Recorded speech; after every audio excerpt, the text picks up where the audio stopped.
well. How are you doing? Happy Yom Yerushalayim. Here we are in Yom Yerushalayim. Do you have any questions of a halachic nature that you wish to deal with?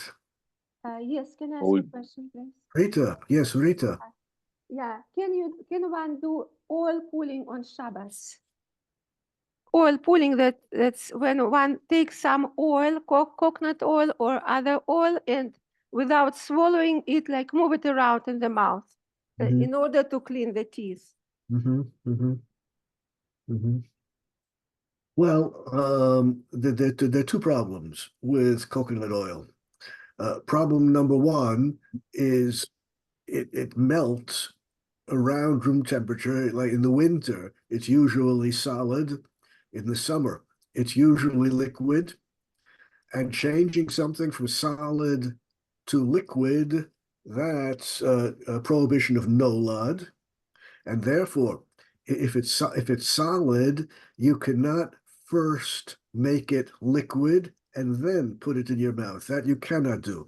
You have to put the solid coconut oil in your mouth and let it melt in your mouth. It'll melt right away. It melts instantly. So, and in the summer, that's not a problem because in the summer, it's usually liquid anyway. Then, as far as using a toothbrush, then there's no problem at all. No It's problem. not polishing. It's not polishing. Okay. It's okay. Okay. Okay. No Thank you very much. You're quite welcome. Okay, Shmuel. I have a question. Yes, Judith. Yeah. Okay. So during the summer heat, I carry around a water bottle and I take sips of water. So each time do I say Shahakol and a Noch Bracha, or how does that work? Well, if when you began drinking, you said Shakol Niheh Bidvaro, if when you began drinking, you had in mind that you were going to be walking around and going from place to place, outside the house, inside the house, if that's what you had in mind, then moving around is not called Shinui Makom, change of place, because that's what you intended to do when you started drinking. As the Mishnah says, Haholech b'derech, if you're walking along the road and you make a bracha, the whole trip is included in the bracha because that's what you had in mind. That's fine. On the other hand, if you intend to stay in one room in one place and then change your mind and decide you're going to go walking somewhere, then before you leave the current location, you should make a bracha afterwards and a new bracha to start with. Okay. All right. Thank you. You're welcome. Okay. The topic I want to talk about today, we seem to have lost Shmuel. The topic I want to talk about today is brushing hair. Oh boy, what a bad example. Well, I could brush here. I could brush my that's what happens to men at a certain age. The hair just sort of falls down to different parts of the body. The brushing hair on Shabbos. Shmuel's coming back, and I think he had a question. Let's ask him. Shmuel, are you back with us? You had a question, Shmuel? Hi, Shalom. Wow, thank you. Yes, I did.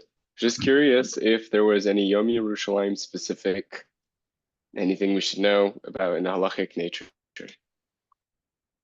Rav Henkin, who was the great Rav in New York. He was originally from Russia, but he came to New York. He was the Rav that Rav Moshe Feinstein considered to be the dean, the elder of all the rabbis in America. He was really great. He never published a lot, but he said, as far as Yom Yerushalayim is concerned, and as far as Yom HaAtzmaut is concerned, before you can answer any halacha questions, what the halachas are on Yom Yerushalayim and Yom HaAtzmaut, before you can answer the halacha questions, you must first decide what your political orientation is.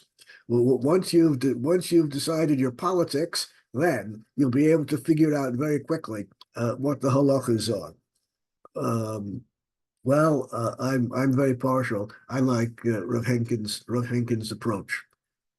Rav Henkin, incidentally, after the founding of the state, Kum HaMedina, back in 1948, when the state of Israel began, there was a great movement back in those days led by Rav Maimon. Rav Maimon wanted to reestablish a Sanhedrin, and he put in great effort to this and failed miserably. But while he was engaged in the efforts of reestablishing a Sanhedrin in Eretz Israel, Rav Henkin in New York was very nervous.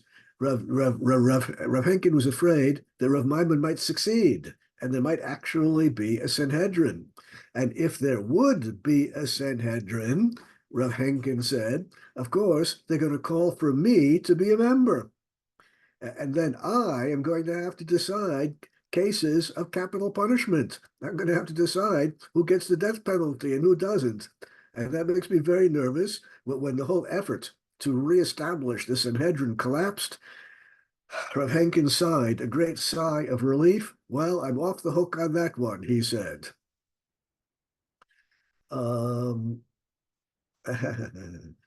Let's turn to brushing hair or beards, if that's what you want to brush on Shabbos and Yom Tov. The basic problem, the underlying problem. Are you saying that everybody just follows what their if someone shows up somewhere where they're saying Hallel with a bracha, someone shows up somewhere where they're saying Tachnun and Hallel without a bracha, someone shows up somewhere where they just follow? Well, then it depends what your politics are. If they are saying Hallel and you're opposed to it, so you'll scream and try to interrupt them. And if your politics call for saying Hallel and you're in a place where they don't, you'll of course say it out very loud. So first you have to decide your politics. You see, that's the way it is. I used to live in Boston. That's a big city in the United States. And I would daven often in the school, the morning minyan in the school of Rav Soloveitchik. Rav Soloveitchik, he was the famous head of Yeshiva University. On Mondays, right after Shacharit, he used to, in the early days, take the train. In later days, he would fly to New York. He would be in New York for the whole week where he was the Rosh Yeshiva. Then on Fridays, he would, in the old days, take the train back to Boston. And in later days, he flew back to Boston and spent Shabbat and the weekend in Boston. They say in Boston, I'm not a personal witness to the following event, but they say that back in the days when Rav Soloveitchik was the Rav of Boston, he was the official appointed Rav of Boston, and he was the Rosh Yeshiva in Yeshiva University. Someone told him that you could get a discount on the train if you're a clergyman. And he said, really? Well, he sent off a telegram to his father saying, Father, please give me smicha so I can get a discount on the train. His father sent him back a smicha, and then he said he's a clergyman and he got the discount on the train. Why is all this interesting? Once on a Monday morning, when he was still in Boston, had not yet left for the day, not yet left for the week, to go to Boston with Shacharis in the shul. It was Yom Ha'atzmaut, and after Chazarat Hashatz, after the Chazan repeated the Shemona Esrei, he turned to the Rav and said, "What now?" And the Rav said, "Right, the choices are either Tachanun or Hallel. Those are the two possibilities. What do I do now?" The Chazan asked the Rav, and the Rav said, "Hallel." So they proceeded with Hallel, got to the end of the tefillah. I was taking off my talis and so forth in the Ezrat Nashim, and all the other members of the minyan were rushing off to their places of work, and the Rav looked around. He didn't see anyone in the Beit Knesset. He didn't see me because I was back in the Ezras Nashim. I was the only one there. He didn't know I was there. And when he looked around and didn't see anyone, then he sat down and did Tachanun. This was an idea that Rav Soloveitchik returns to over and over again, the idea of tarte desatre, the idea of internal contradiction being built in, being inherent in Torah. Elu ve'elu divrei Elokim Chaim, even though the opinions of Rav Hillel, even though the opinions of Hillel and Shammai contradict each other, they're both correct on some level. And he pointed out that in the Jewish calendar, we always combine simcha with avelut, with mourning. On Rosh Hashanah, we have Tzom Gedalia. On Purim, we have Tzom Tainus Esther. Throughout the Jewish calendar, we always combine simcha with avelut. The common minhag at weddings, at the chuppah, to put some ashes on the forehead of the Hatan for as mourning avelut for the destruction of the Beis Hamikdash, built into the structure of Torah observance is a combining of simcha and avelut, and therefore he saw no objection to being sameach for Yom Yerushalayim, being sameach for Yom Ha'atzmaut, but that's no reason to lift the elements of avelut, mourning. You should not get a haircut. You should not get married. Just because you have simcha is no reason to cancel the avelut. The two have to work together. So, in any event, that's enough about Rav Soloveitchik for today. The topic is brushing the hair or combing the hair, and the underlying problem is tolesh, plucking the hair out. After all, shearing a sheep, cutting the hair of a sheep, cutting the wool off of a sheep, that's one of the 39 prohibited labors on Shabbos, and therefore pulling a hair out is accomplishing the same thing, and therefore part of that malacha. Now, when brushing the hair or combing the hair, there's some likelihood, perhaps it's even inevitable, that some hair is going to be plucked out. And when we see what the poskim have to say about this, the approach of the poskim to this issue can be applied broadly throughout the whole of Shabbat.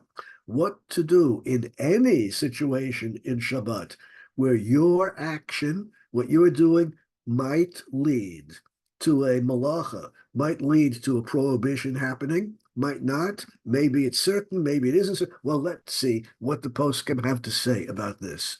I always get this right the first time. Where do I click? Share screen, and I click. Voila, I got it. Here's what it says in the Shulchan Aruch.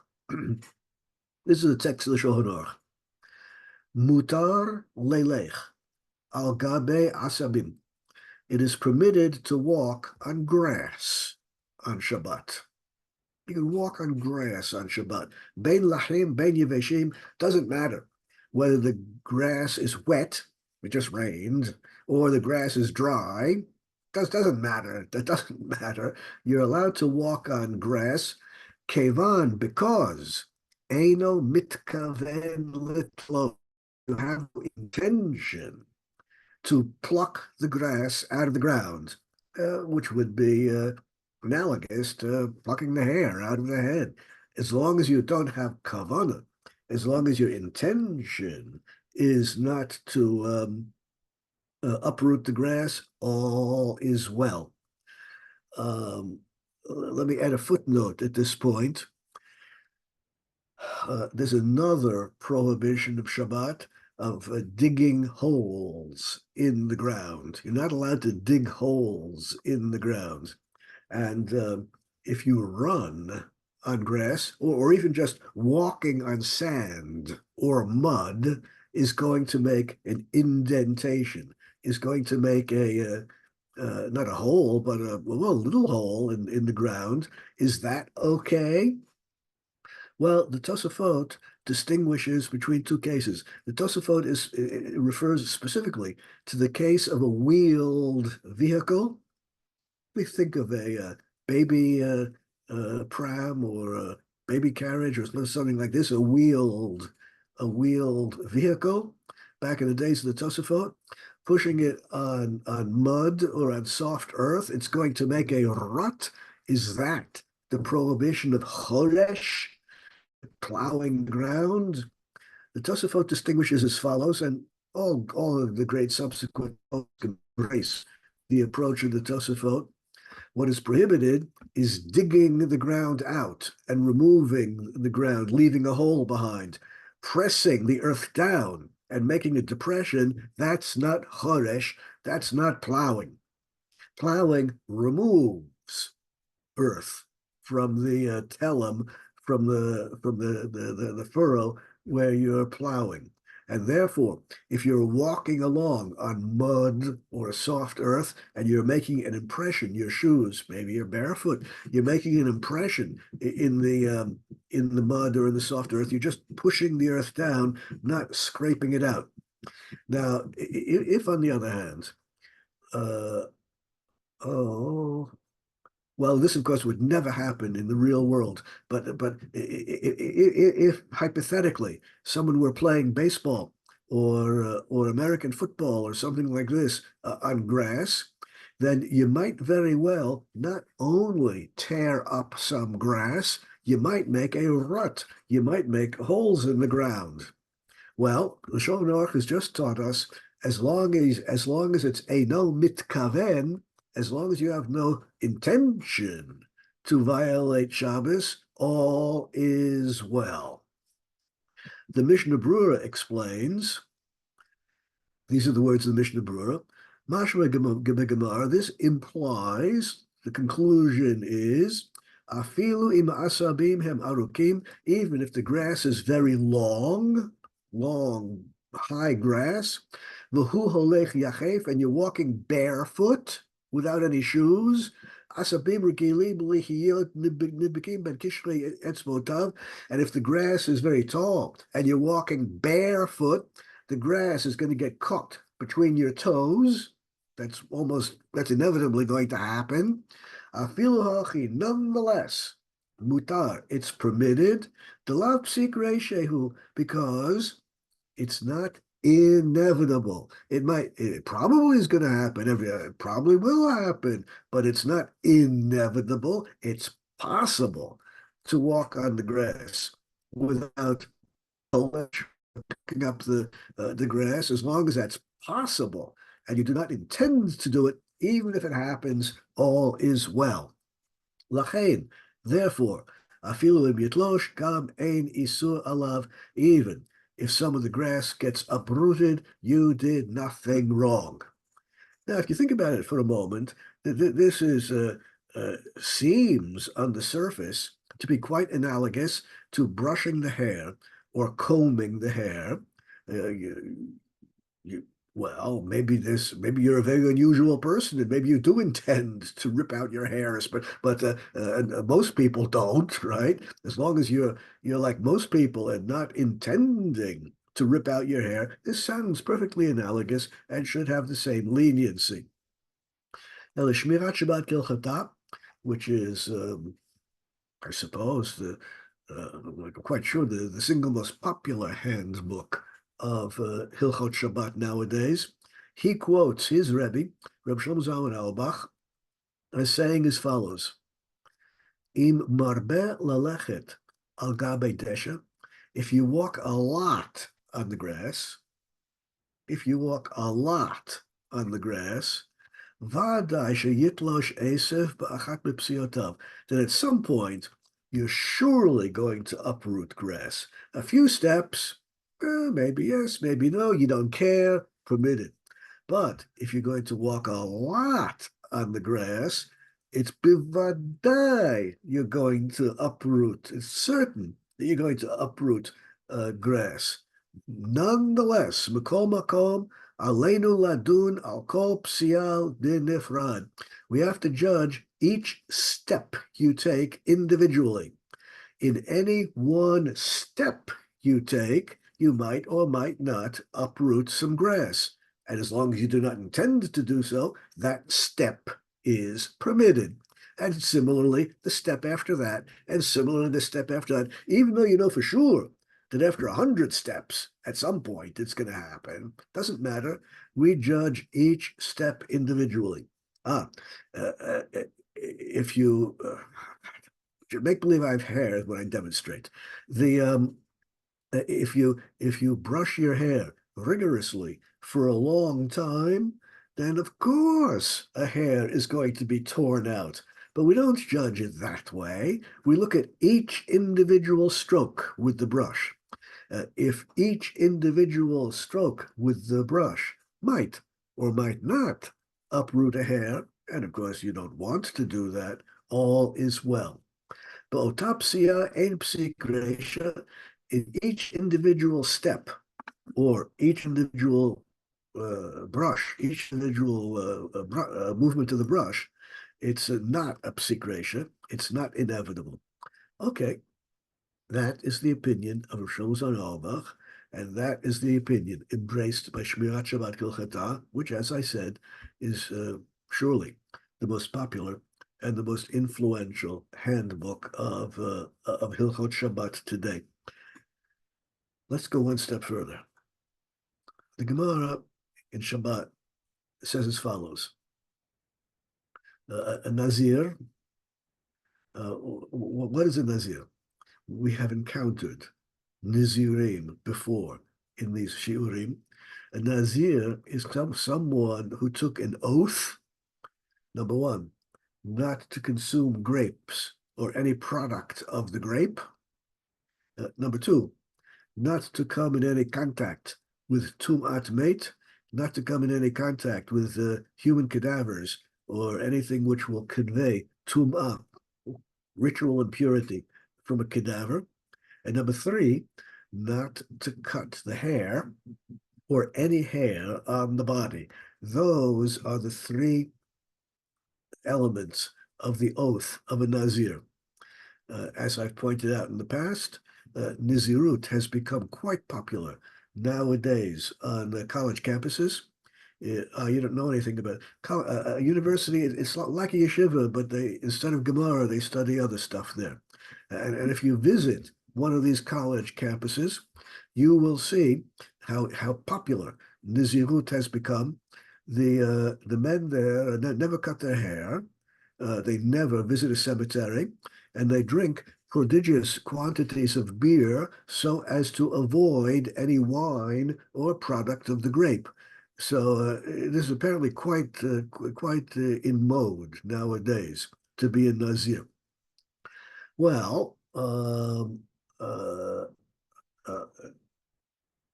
as far as tearing out the hair is concerned, b'chol k'chol adam b'Shabbat, Rashi says that any uprooting of the hair which is prohibited on Shabbat is equally prohibited for a Nazir during the weekdays. If combing or brushing the hair is prohibited on Shabbat for ordinary people, then it must be equally prohibited for Nazirim during the week. Chofef, but the Gemara says that a Nazir can wash his hair, shampoo his hair, with, back in those days, you would use netta, that's kind of borax and sand. You'd mix together in an abrasive paste and rub it in your hair to wash your hair. That's how they did it. Mifasfes, and it's okay then to comb the hair out of a low sorek, but you can't use an ordinary comb. That's what the Gemara says about a Nazir during the week. and therefore should be the same for ordinary people on Shabbat. There's something wrong with a masrek, with a comb. Rashi says, what's wrong with a comb? Vadai meisir. The comb will surely uproot hair, unlike a brush, Rashi says.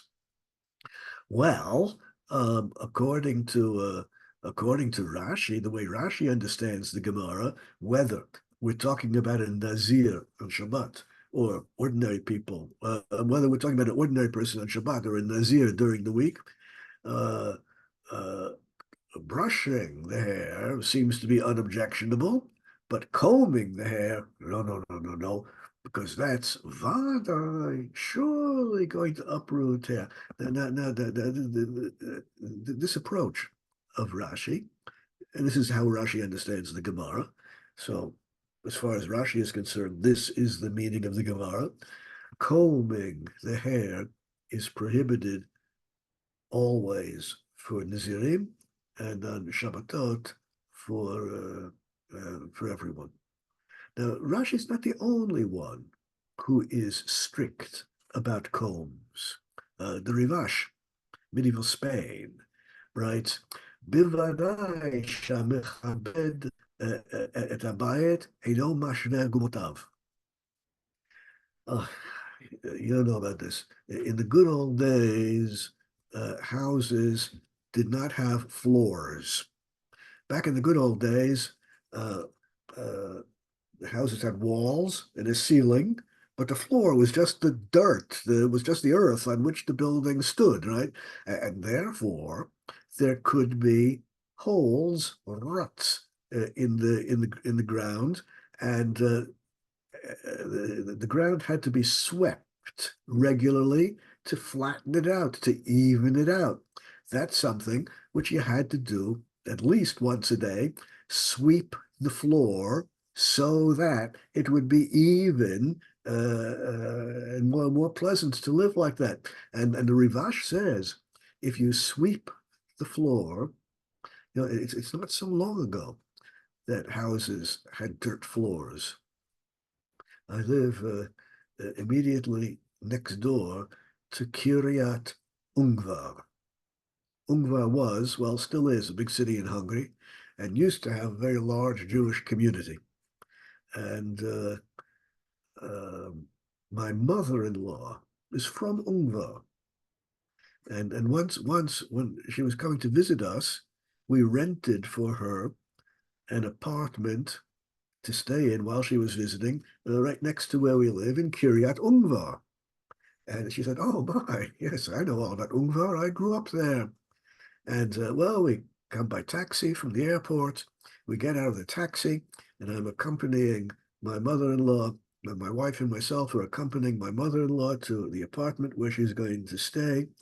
And my mother-in-law says, look at that woman over there.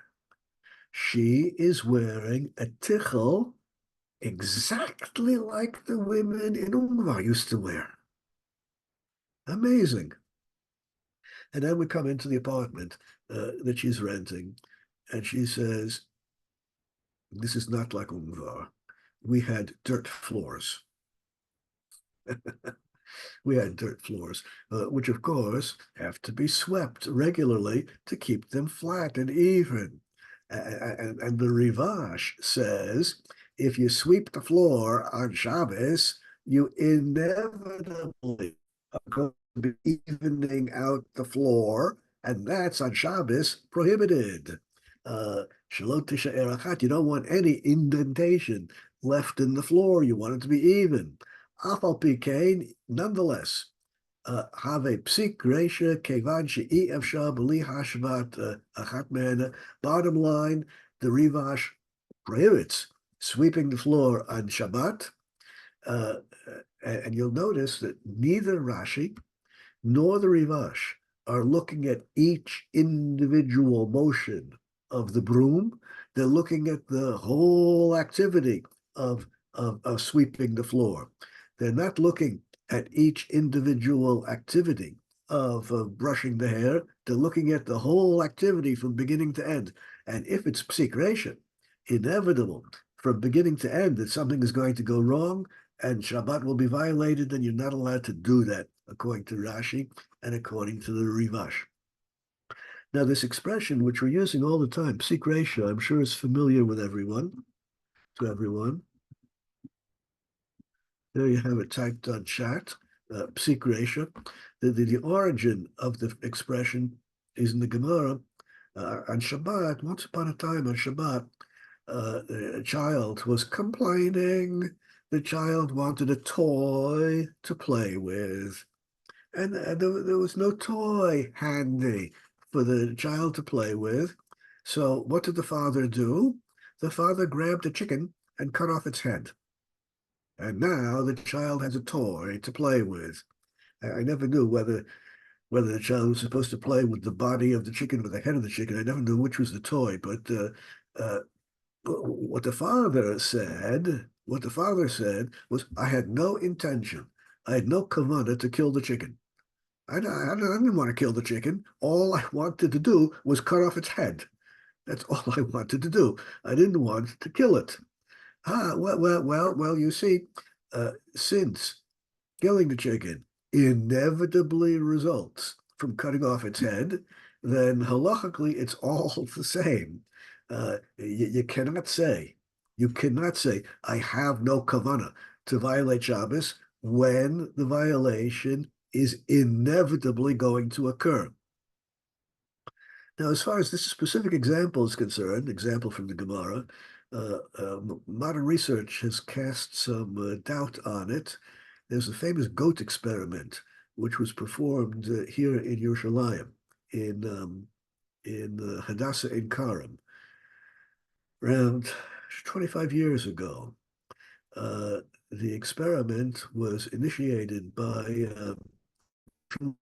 himself, and the experiment went as follows. They took a goat, a healthy goat, and in the operating theater, in the operating room, they decapitated the goat, they cut off its head. Then a team of surgeons and veterinarians worked very quickly to reattach the head. Vascular surgery, neurosurgery, orthopedic surgeons, a whole team of surgeons and veterinarians worked on getting the head reattached to the goat. And it was a successful operation.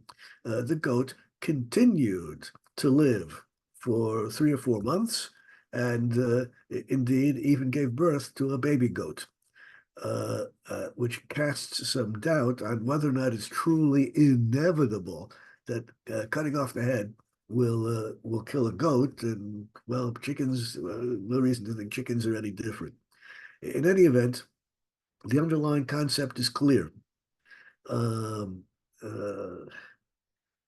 If I presume they did not do that for the halachic purpose of disproving psik ratio. You have to start again. I didn't get the beginning. I presume they did not do that experiment for the purposes of disproving psik ratio in halachic practice. Yes, that's the only reason it was done. No, you're kidding. Really? Yeah, yes. The experiment was initiated by Reb Shlomo Carlebach in order to determine whether or not it's possible to decapitate a goat without it dying. Incidentally, this is a very common misunderstanding in halacha. Most people think that shechita, ritual slaughter of an animal, is rather like the mafia does it from ear to ear. That's not at all the way shechita works. In fact, shechita requires only severing the majority of the circumference of the veshet and the kana, the esophagus, and the trachea. A majority of those, and that is the mitzvah of shechita.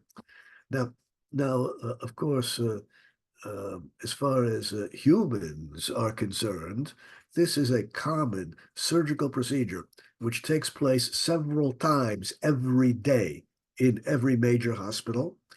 Patients who have difficulty breathing. It depends on what the problem is, but many problems in breathing can be relieved by severing the trachea and putting a breathing tube through the neck. This is done several times every day in every major city, and the patients live for a long time afterwards. Severing the trachea and the esophagus in modern medicine does by no means doesn't have to lead to death. And if you think about it for a moment, you'll realize that as far as this is concerned, there's a big difference between the definition of death as far as Jews are concerned, as opposed to non-Jews. The mitzvah of shechita is only for us. The non-Jews have no mitzvah of shechita. We have no interest in insisting that they kill animals by shechita. That's their business. But if a shochet does a proper job of shechita, and after the shechita, habehema mifarcheser, the animal is still convulsing on the ground, and the animals do convulse for a brief time after shechita. They do. As far as halacha is concerned, since the shechita was correct, as far as halacha is concerned, the animal is dead. And therefore, the prohibition of Aver Menachai, the prohibition of eating a limb torn from a living animal is lifted because shechita was performed. But shechita has nothing to do with non-Jews. As far as non-Jews are concerned, the animal at this point is still alive because it's convulsing. And at this point, the prohibition of B'nai Noach, the prohibition which applies to non-Jews as well, of tearing off a limb from a live animal and eating it, that prohibition is still in place for non-Jews. Definition of death is different in these different cases. In another class, we'll have to talk about the clearly defining the moment of death in humans, which is of course a terrible for determining whether or not transplantation of organs is acceptable. One cannot harvest organs. Well, it depends on the organ. Some organs can be harvested from living patients. Right? Everyone has 2 kidneys. You only need one of them, so you can donate 1 kidney, have a kidney harvested while you're alive. That's okay. Livers, a healthy liver is far larger than any human needs.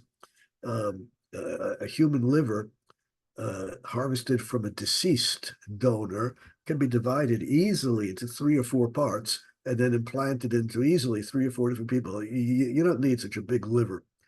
And therefore, a living donor can donate a third, a quarter of his or her liver, and there's no reason why that should be a fatal event. The donors then continue to live. But in doing transplantation from deceased patients, harvesting a heart, where the patient cannot live without a heart, obviously. Here, we have to define the moment of death, but that should be a topic for another series of shiurim. Just in brief, the poskim are divided along the following lines. Rov HaPoskim, the majority of rabbis nowadays, embrace the definition of death as being the stopping of the heart and the stopping of the lungs. There's respiratory function and cardiac function. When the lungs are not working, that means the diaphragm is not inflating and deflating the lungs, there's no breathing, and the heart has stopped functioning, that is death, according to the majority of poskim, and now organs can be harvested for transplantation. The minority view embraces the definition of brain death, which incidentally has its historical origin here in Yerushalayim, in Hadassah Hospital. The concept was first developed here. brain death works as follows. The brain is very, very complicated, but the part of the brain is called the geza hamoach, the brain stem. The brain stem, the geza hamoach, is the part of the brain which controls controls automatic functions in the body. There are all kinds of things that you do. You don't have to think about it. You don't think about your heart beating. The muscle contracts in a rhythmic way in your heart. You don't control that consciously. Other muscles in the body, you have conscious control over. But the heart works automatically. The diaphragm, which inflates and deflates the lungs, you can control the diaphragm. You can, but even when you're not thinking about it, even when you're asleep, the geza hamoach, the brainstem, controls the autonomous breathing by contracting the muscles in the diaphragm in the correct way. Well, since it's the geza hamoach, since it's that one part of the brain which controls the heart and controls the lungs, if that part of the brain is dead, then the minority view holds it's as though the patient is decapitated.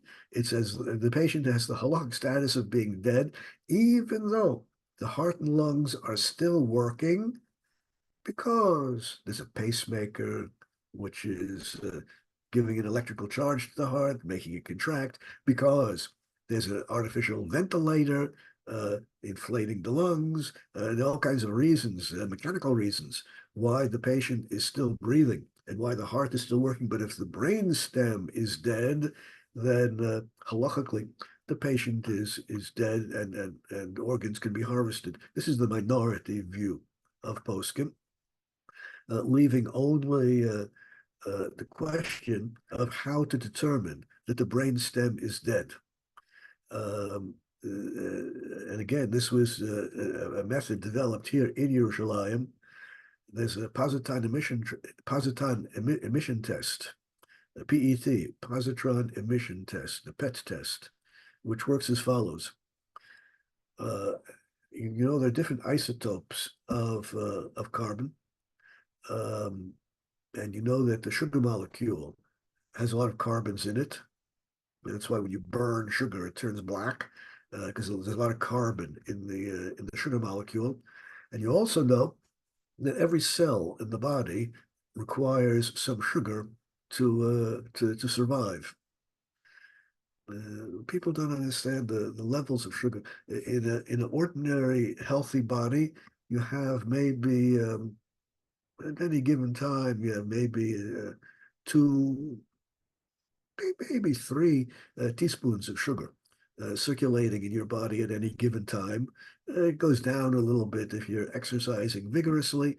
If you have diabetes, it can vary more, but the total amount of sugar should be around 2-3 spoonfuls, and that's all. But every cell in the body must have some sugar in it, a few molecules. That's what provides the energy. That's the only thing that provides the energy for every cell, the only source of energy that cells have is the sugar in them. Well, the positron emission test works as follows. You take some sugar, and in a chemical reaction, you exchange some of the carbon in the sugar molecule. You exchange it for radioactive carbon, different isotope. Now the sugar is slightly radioactive. We only need the smallest amount of this.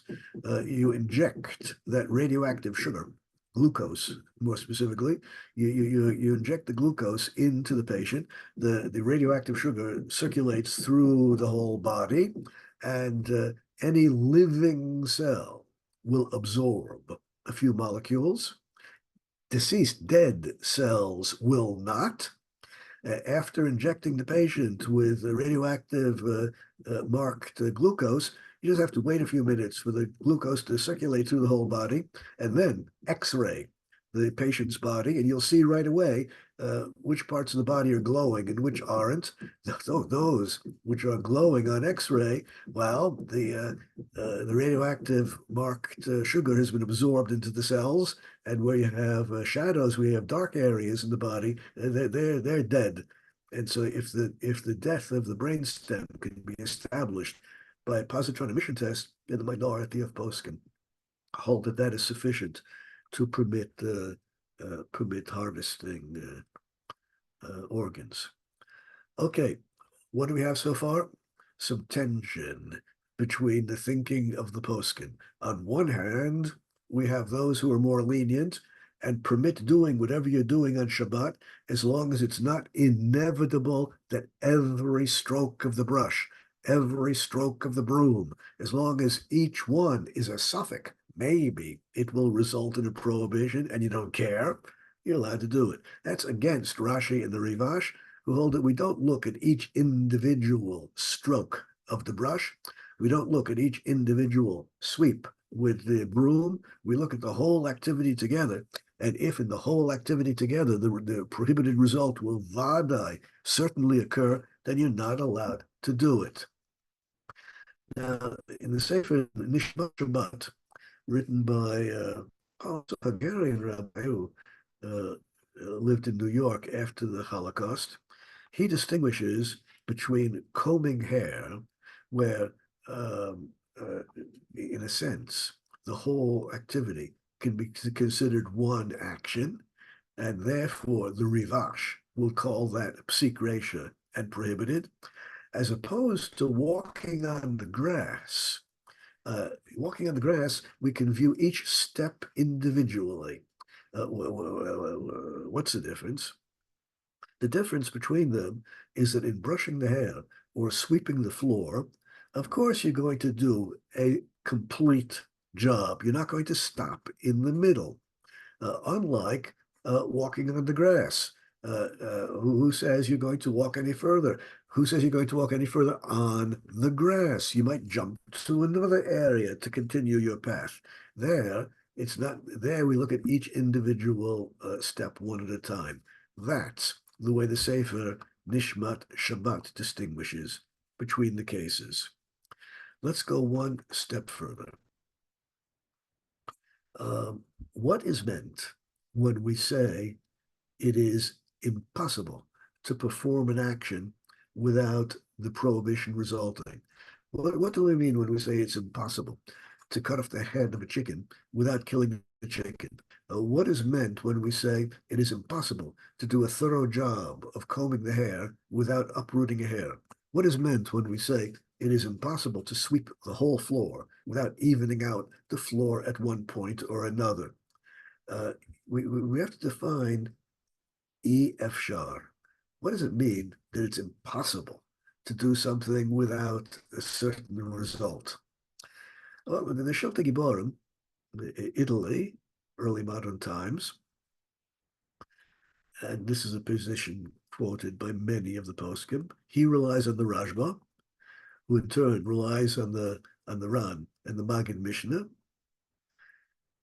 Afilu im haya yodea kodem shesagar et hapetach shehaya beveito tzvi mutar leskor beito tzvi betocho. What's he talking about? You have a deer. You have an animal in your house, a wild animal, a deer, and you're leaving your house to go to shul. It doesn't matter where you're going. You leave your house. You open the door. The moment you open the door, the tzvi, the deer, which is in your house, now has an opportunity to run away. The moment you close the door after having walked out, or the other direction, after having walked into the house, the moment you close the door, you're trapping the tzvi, you're trapping the deer. And trapping is one of the 39 prohibited labors on Shabbos. Once the door has been opened, you're allowed to release a trapped animal. You're allowed to do it on Shabbos. You're allowed to release a trapped animal. You're allowed to open the door. But once the door is open, are you allowed to close it? Well, the Shiltei Giborim, relying on all of these Rishonim that he quotes, says if your intention is lishmor beito, if your intention is not to trap the deer, then you are allowed to close the door, even though, memela, even though that's inevitably going to trap the deer. You're still allowed to close the door. Now, of course, you probably have never had a deer in your house, but you might have a bird flying around, either a bird that got out of its cage, a pet bird, or you might have a bird in your house that flew in and is now trapped in your house. Well, exactly the same rules apply. You're allowed to open the door. You're allowed to release the bird from captivity, but are you allowed to close the door? According to this, if your intention is not to trap, if your intention is to guard the house, then that's that's okay. That's a davar she'eino mitkaven. That's something you do not intend the violation to occur. The Ran and the Rambam disagree. According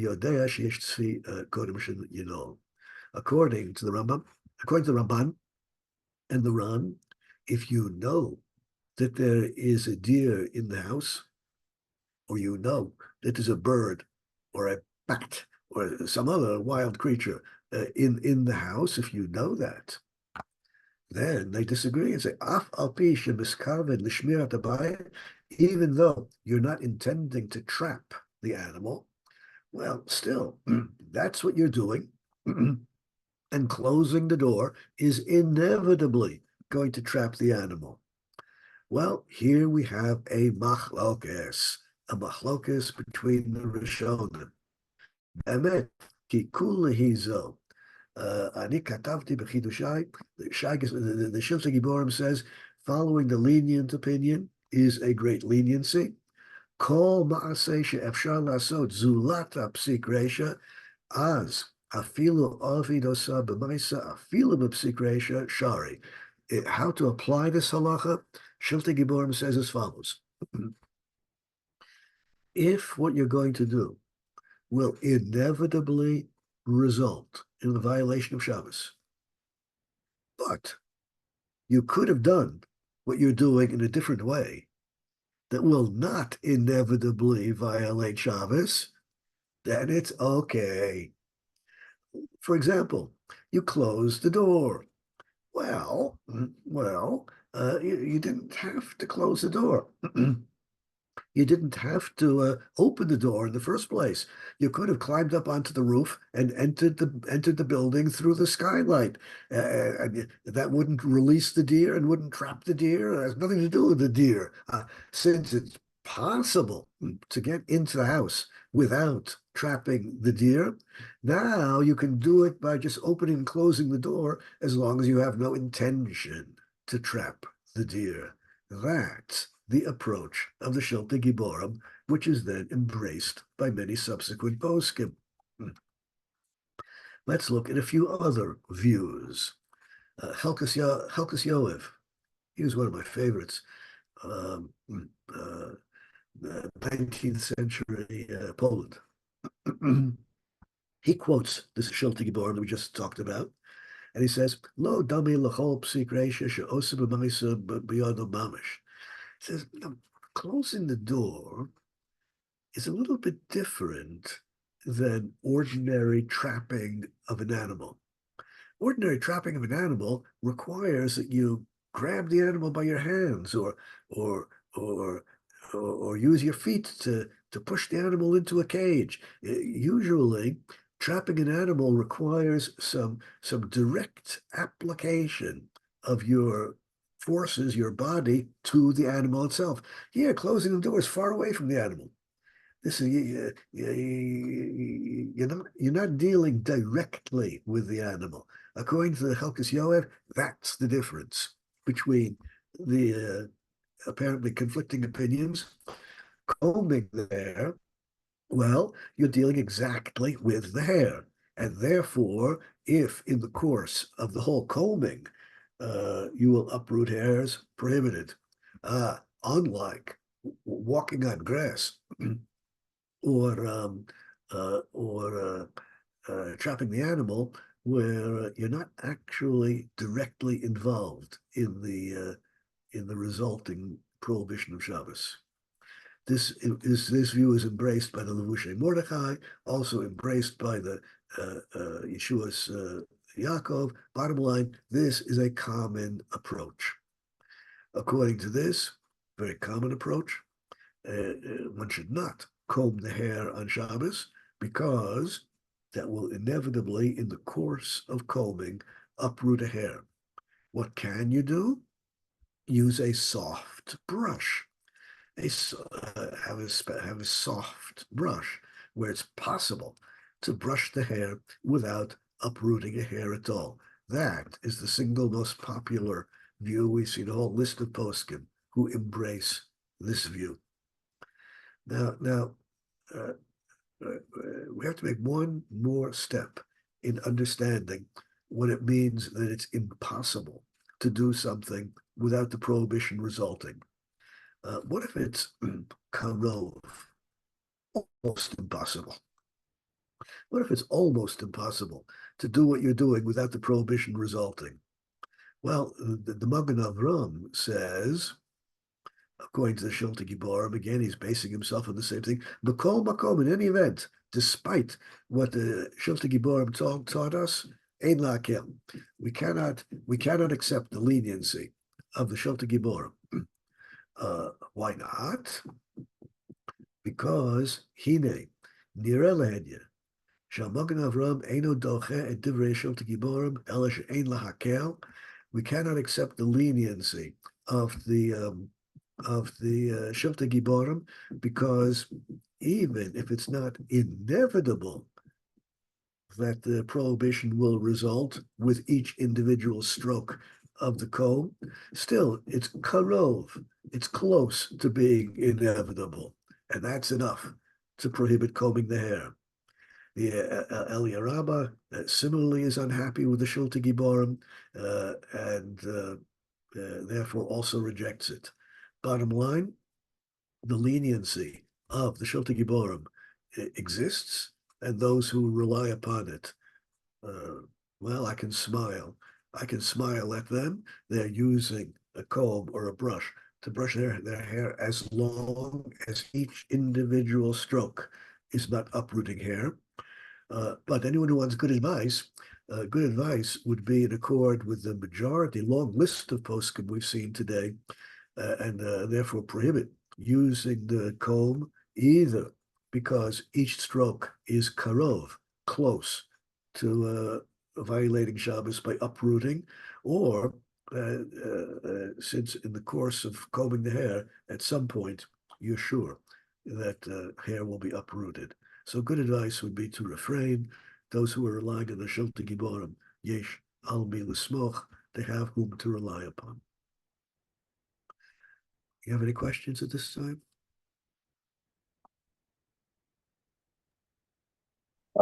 Does when the the shita of the Shiltei Giborim is with a regular comb and brush. Correct. Interesting. And as we've seen, this is a minority view, which is roundly rejected by most poskim. Right. So, but then you said that there's a softer comb or brush. Well, if you use a soft brush, then it's not karov lipsik ratio. Then each stroke is not karov, or almost certainly going to uproot a hair, and then even the stricter poskim should be happy. Wow. How does one define a soft brush? Try it during the week and you'll see. Oh, meaning like you just go to a store and ask for one? I never really thought. See whether or not it uproots hair, whether it's or not. You check your own brush. Oh, fair enough. Yes. But it just has to be like it could 1 every 5 strokes, 1 every 10, 20 strokes. That's not karov. But if it's 1 every 2, 1 every 1 stroke, Try it and you'll see. And of course, a lot depends upon the shape of the cross section of your hair. Some people have the cross section of the hair is very round. Some people, the cross section of the hair is oval. The more oval, the more round your hair, the straighter it grows. The more oval the cross section, the more curly your hair is. This is because the hair grows at different rates, different speeds on different sides of the oval. With more curly hair, of course, you're going to need an even softer brush. So, and also if someone were to hold like part of it and then just brush the end, there's much less chance that it'll come out if you hold the. Indeed, if you hold the hair, right? Oh, so it's really about making sure that it's not like an inevitable act that it will Yes, come out. as you say, if you hold the hair and then comb it, so it's obviously not going to be torn out. Or if it is, that's Wow. unusual. No cover on it. That's okay. Wow. I had a question you mentioned about Horesh as removing and not pressing down earth. And I was curious if it was just because it was a different methodology or if it was because it's fundamentally not the same outcome. That's what plowing is. What plowing is, it does no good if you're plowing the field just to push the earth down. It doesn't help in the slightest. You have to aerate the earth. You have to loosen it up. You have to remove it from the. Okay, so it's not it's because it's. I'm trying to understand this because there are probably a lot of things that the melachot are not we're doing differently today, but we still might prohibit it. It's because the intention and the outcome is different, or the process, or both. Not that I'm about to go like adjudicate based on this, but I'm curious.